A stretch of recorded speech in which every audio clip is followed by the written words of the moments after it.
On observe de plus en plus sur les produits de grande consommation la présence de plusieurs emballages qui ne sont pas toujours utiles. C'est le cas par exemple du suremballage. C'est cet emballage cartonné ou plastique parfois qui entoure les dentifrices ou les yaourts sans forcément les regrouper.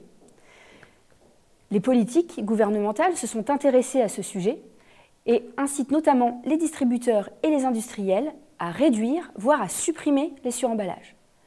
Mais cela les place face à un dilemme, parce que d'un côté, le suremballage permet d'attirer les consommateurs en rayon, mais de l'autre côté, son absence envoie un signal de positionnement écologique en faveur du développement durable.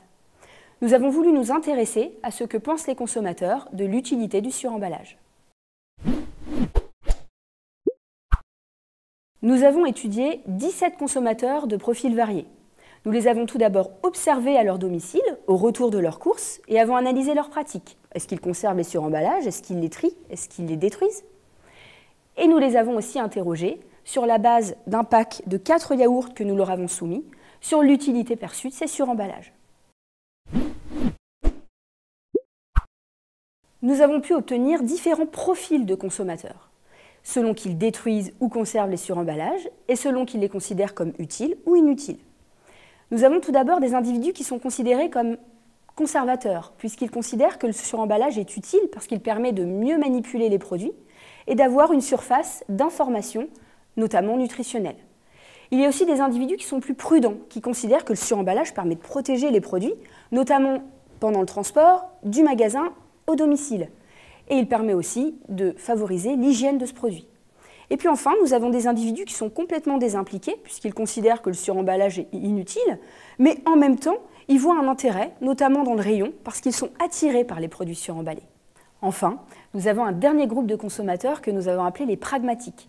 Ce sont des individus qui réfléchissent plus à leur consommation et qui considèrent d'ailleurs que le suremballage est inutile. En effet, ils partent du principe que l'emballage primaire, c'est-à-dire l'emballage qui est directement au contact du produit, suffit à protéger le produit, à condition qu'il soit suffisamment solide. Il suffit à véhiculer l'information, notamment nutritionnelle, et il suffit également à le rendre hygiénique.